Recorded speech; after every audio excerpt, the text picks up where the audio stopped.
कहानी की शुरुआत में हमारी मुलाकात दो नौजवानों लियो और सारा से होती है, जो एक दूरबीन के सहारे असीम ब्रह्मांड को निहारती हलचल पर पैनी नजर रखते हैं। अचानक टिमटिमाते तारों के बीच उन्हें एक बेहद अजीब और चमकीला पिंड दिखाई देता है, जिसे उन्होंने आकाश में पहले कभी नोटिस नहीं किया था। शुरुआत में उन्हें लगता है कि यह कोई इंसानी सैटेलाइट हो सकती है, मगर उनके पास मौजूद उनके गाइड सर उन्हें सलाह देते हैं कि इस अनोखे नजारे की तस्वीर खींचकर फौरन डॉक्टर मार्क्स को भेज देनी चाहिए। अगले दिन जब डॉक्टर मार्क्स को ये तस्वीरें मिलती हैं, तो उनके पैरों तले जमीन खिसक जाती है। वह असल में कोई मामूली तारा नहीं, बल्कि एक दैत्याकार धूमकेतु था, जो बहुत तेज रफ्तार से सीधे हमारी पृथ्वी की तरफ बढ़ा चला आ रहा था। हालांकि उस वक्त वह धरती से लाखों किलोमीटर दूर था, इसलिए उसे यहाँ तक पहुँचने में अभी कई महीनों का समय लगने वाला था। डॉक्टर मार्कस वोल्फ इस बेहद संवेदनशील और जरूरी जानकारी को एक कंप्यूटर डिस्क में सुरक्षित करते हैं और उसके कवर पर अपने सरनेम वोल्फ के साथ साथ लियो का सरनेम भी लिख देते हैं। क्योंकि यकीनन तुम्हारे हाथ मानव इतिहास की सबसे बड़ी खबर लगी है, लेकिन अफसोस कि इससे अब किसी का कोई भला नहीं होने वाला। इतना कहकर वह जेनी को छोड़कर चला जाता है। जब जेनी हैरान परेशान होकर अपने घर की तरफ लौट रही होती है, तभी अचानक बीच रास्ते में कई गाड़ियां आकर उसे चारों तरफ से घेर लेती हैं। ये असल में FBI के खुफिया एजेंट होते हैं, जो जेनी को हिरासत में लेकर अपने साथ ले जाते हैं। इसके बाद सीधे अमेरिकी राष्ट्रपति जेनी के सामने आते हैं। राष्ट्रपति जेनी से बेहद गंभीर लहजे में कहते हैं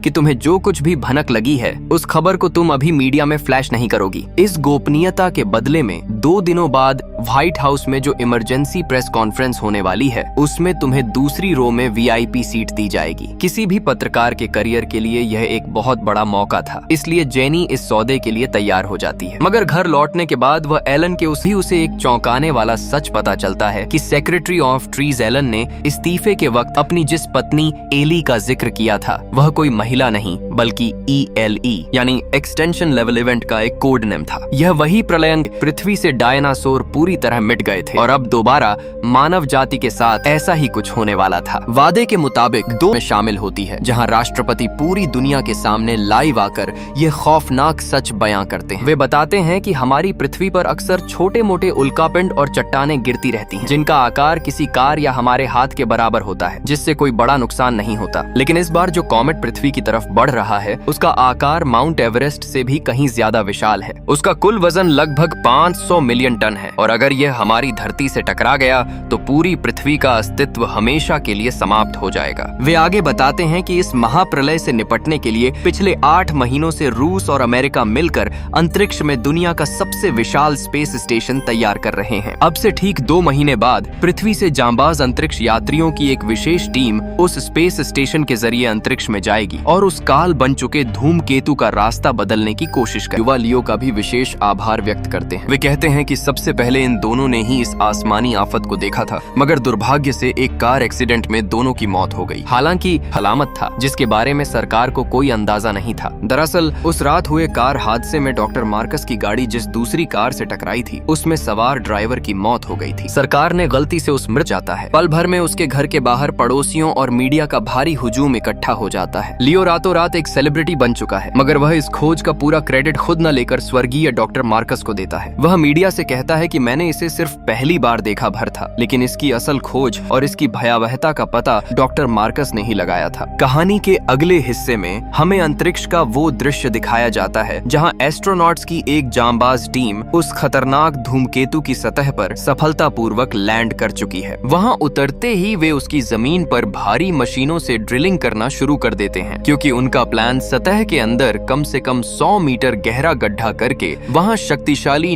राष्ट्रपति एक उम्मीद की किरण भी जगाते हैं कि इस विनाश के बावजूद हम कम से कम 10 लाख 1 मिलियन इंसानों की जान बचा सकते हैं। वे खुलासा करते हैं कि जब से इस धूमकेतु का पता चला था, सरकार तभी से एक गुप्त प्रोजेक्ट पर काम कर रही थी। हमने मिजोरी की पहाड़ियों के नीचे बेहद गहरी और मजबूत सुरंगें, अंडरग्राउंड बंकर्स बनाई हैं, जिनके भीतर इंसानी जरूरत का 2 साल तक का राशन और सप्लाई सुरक्षित रखी गई है। इन 10 लाख लोगों में से 2 लाख लोगों को सरकार ने उनकी योग्यता के आधार पर पहले ही चुन लिया है, जिनमें बेहतरीन डॉक्टर्स, आर्मी के जवान, साइंटिस्ट और आर्टिस्ट शामिल हैं। बाकी बचे 8 लाख भाग्यशाली लोगों का चुनाव एक कंप्यूटरीकृत लॉटरी सिस्टम के जरिए किया जाएगा। इस लॉटरी डायरेक्ट सिलेक्ट कर लिया गया है, लेकिन लियो की प्रेमिका सारा और उसके परिवार का नाम इस लिस्ट में नहीं होता। लियो तुरंत भागकर सारा के पास जाता है। वह उसे शादी की 2 अंगूठियां दिखाता है और कहता है कि अगर हम दोनों अभी शादी कर लेते हैं तो तुम कानूनी तौर पर मेरे परिवार का हिस्सा बन जाओगी और बंकर में जाने की हकदार हो जाओगी। लियो सारा को दिलासा देता है कि उसने नेशनल सिक्योरिटी के बड़े अधिकारियों से सारा के माता पिता के लिए भी पैरवी की है और जल्द ही उनका भी कोई न कोई इंतजाम हो जाएगा। दोनों जल्दबाजी में शादी के बंधन में बंध जाते हैं। कुछ दिनों बाद मिलिट्री की बसें चुनिंदा लोगों को, मुट्ठी भर लोग जिंदा बच पाएंगे जो जमीन के नीचे बनी गुफाओं और बंकरों में अगले 2 साल तक कैद रहने का हौसला रखेंगे। इसी दौरान कैमरे का रुख अंतरिक्ष में मौजूद उसी स्पेसशिप की तरफ मुड़ता है जो धूमकेतु पर न्यूक्लियर ब्लास्ट करके वापस लौट रहा था। अपनी नाकामी से दुखी होकर वे अंतरिक्ष यात्री एक आत्मघाती लेकिन महान योजना बनाते हैं। वे तय करते हैं कि वे वापस पृथ्वी पर सुरक्षित लौटने केतु की तरफ मोड़ देंगे जो कनाड और उसे लियो के साथ बाइक पर विदा कर देते हैं। दूसरी तरफ नामी रिपोर्टर जेनी को दिखाया जाता है जिसके लिए सरकार का एक रेस्क्यू हेलीकॉप्टर आया है क्योंकि बंकर की लिस्ट में उसका नाम शामिल था।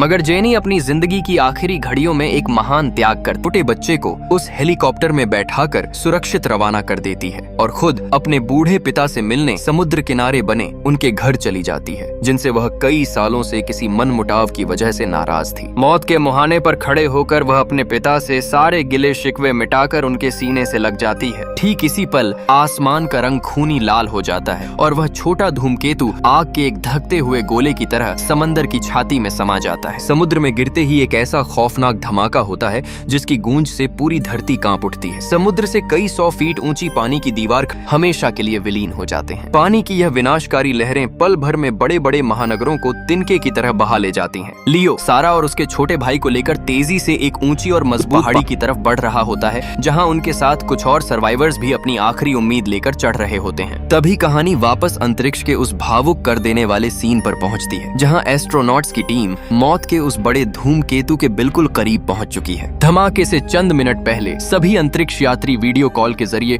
पृथ्वी पर मौजूद अपने अपने परिवारों से आखिरी बार बात करते हैं। यह नजारा इतना इमोशनल है कि किसी की भी आंखें नम हो जाएं, क्योंकि वे जानते हैं कि इसके बाद वे कभी अपने बच्चों और जीवन साथी की आवाज नहीं सुन पाएंगे। अपने आंसुओं को पोंछकर वे पूरे हौसले के साथ अपने स्पेसशिप को, जिसमें 4 परमाणु बम लॉर्ड थे, सीधे उस विशाल धूमकेतु के क्रेटर के अंदर क्रैश कर देते हैं। इस टक्कर से अंतरिक्ष के इतिहास का सब देखते हैं तो उन्हें तबाही के बजाय आतिशबाजी जैसा खूबसूरत नजारा दिखाई देता है। अगर वह बड़ा टुकड़ा धरती पर गिर जाता तो दुनिया के सारे पेड़ पौधे, पशु पक्षी और इंसानों का नामो निशान हमेशा के लिए मिट जाता। इसी बेहद खूबसूरत और उम्मीद से भरे संदेश के साथ यह शानदार कहानी यहीं पर समाप्त हो जाती है।